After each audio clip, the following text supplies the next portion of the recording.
1999 সালের কার্গিল যুদ্ধে ভারতের ঐতিহাসিক বিজয়ের স্মৃতিতে রবিবার দেশজুড়ে যথাযোগ্য মর্যাদায় পালিত হল 27তম কার্গিল বিজয় দিবস। এই উপলক্ষে লাদাখের কার্গিল ওয়ার মেমোরিয়াল আয়োজিত হয় বিশেষ শ্রদ্ধার্ঘ্য অনুষ্ঠান। শহীদ সেনাদের স্মৃতিস্তম্ভে পুষ্পস্তবক অর্পণ করে তাদের আত্মত্যাগের প্রতি শ্রদ্ধা জানানো হয়। ভারতীয় সেনাবাহিনীর জওয়ানদের গার্ড অফ অনার, সামরিক কুচকাওয়াজ ও দেশাত্মবোধক অনুষ্ঠানের মধ্য দিয়ে দিনটি উদযাপিত হয়। অনুষ্ঠানে বক্তারা বলেন, কার্গিল যুদ্ধ ভারতের সাহস, ঐক্য ও আত্মত্যাগের এক অনন্য দৃষ্টান্ত।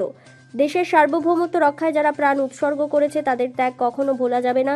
নতুন প্রজন্মকে শহীদদের আদর্শ অনুসরণের আহ্বানও জানানো হয়। কেন পালিত হয় কার্গিল বিজয় দিবস? 1999 সালে পাকিস্তানি সেনা অনুপ্রবেশকারীরা জম্মু ও কাশ্মীরের কার্গিল অঞ্চলের একাধিক পাহাড়ি চূড়া দখল করে। এর জবাবে ভারত অপারেশন বিজয় শুরু করে। প্রায় 2 মাসের কঠিন যুদ্ধের পর 26শে জুলাই 1999-এ ভারতীয় সেনাবাহিনী সমস্ত দখলীকৃত এলাকা পুনর্দখল করে বিজয় অর্জন করে। সেই ঐতিহাসিক জয়ের স্মৃতিকে অমর করে রাখতেই প্রতি বছর 26শে জুলাই কার্গিল বিজয় দিবস পালন করা হয়। এই বছরের 27তম কার্গিল বিজয় দিবসে দেশজুড়ে বিভিন্ন রাজ্যে শহীদদের স্মরণে শ্রদ্ধাঞ্জলি, সাংস্কৃতিক অনুষ্ঠান, বিশেষ কর্মসূচির আয়োজন করা হয়। জয় হিন্দ ধ্বনিতে মুখরিত হয়ে ওঠে কার্গিল ওয়ার মেমোরিয়াল প্রাঙ্গণ। लेकिन साथियों, देश का रक्षा मंत्री होने के नाते मैं आप सबको आश्वस्त करना चाहता हूं और प्रधानमंत्री जी का जैसा हमारा संकल्प है उस आधार पर भी आश्वस्त करना चाहता हूं। लेकिन हम यहीं रुकेंगे नहीं। आज हमारे सैनिकों के पास indigenously developed air defence control system Akashteer है। हमने नेक्स्ट जनरेशन आकाश मिसाइल बना ली। हमारे पास Pinaka multi barrel rocket launcher है। Air to air missile Astra है। प्रचंड और ध्रुव जैसी स्वदेशी हेलीकॉप्टर है। तेजस लड़ाकू विमान है। अर्जुन टैंक है और आधुनिक ड्रोन तथा काउंटर ड्रोन सिस्टम है। भारत का पहला स्वदेशी एयरक्राफ्ट कैरियर INS विक्रांत भी भारतीय नौसेना में शामिल हो गया है। लेकिन अभी भी ये दिल मांगे मोर। हम इतने पर नहीं रुकेंगे। आगे भी हम भारत में अधिक modern weapons, next generation fighter aircraft, submarines और मिसाइल्स बनाने के लिए कार्य करते रहेंगे। लेकिन साथियों, सिर्फ सरकार के प्रयास से ही यह पर्याप्त नहीं है। राष्ट्र की सुरक्षा सिर्फ सीमाओं पर तैनात जवानों का काम नहीं है, यह हर नागरिक का कर्तव्य है।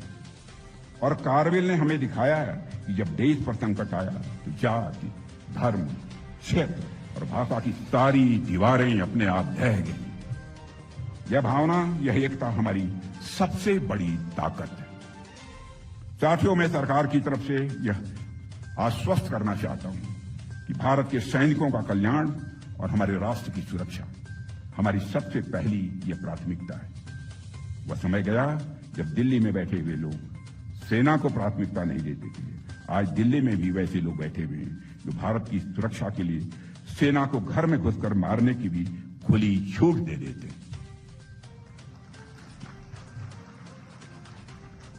ऐसा नहीं है कि हमारी सेना के पास पहले यह क्षमता नहीं थी, पहले भी थी। हमारी सेना पहले भी इतनी शक्तिशाली थी। बस कमी थी तो एक पॉलिटिकल विल पावर की, एक राजनीतिक इच्छा शक्ति की कमी थी।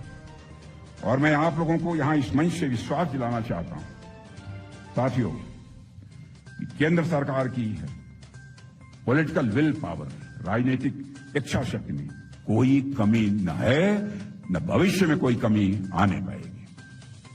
सरकार पूरी तन्मयता से अपनी सेना के साथ खड़ी है।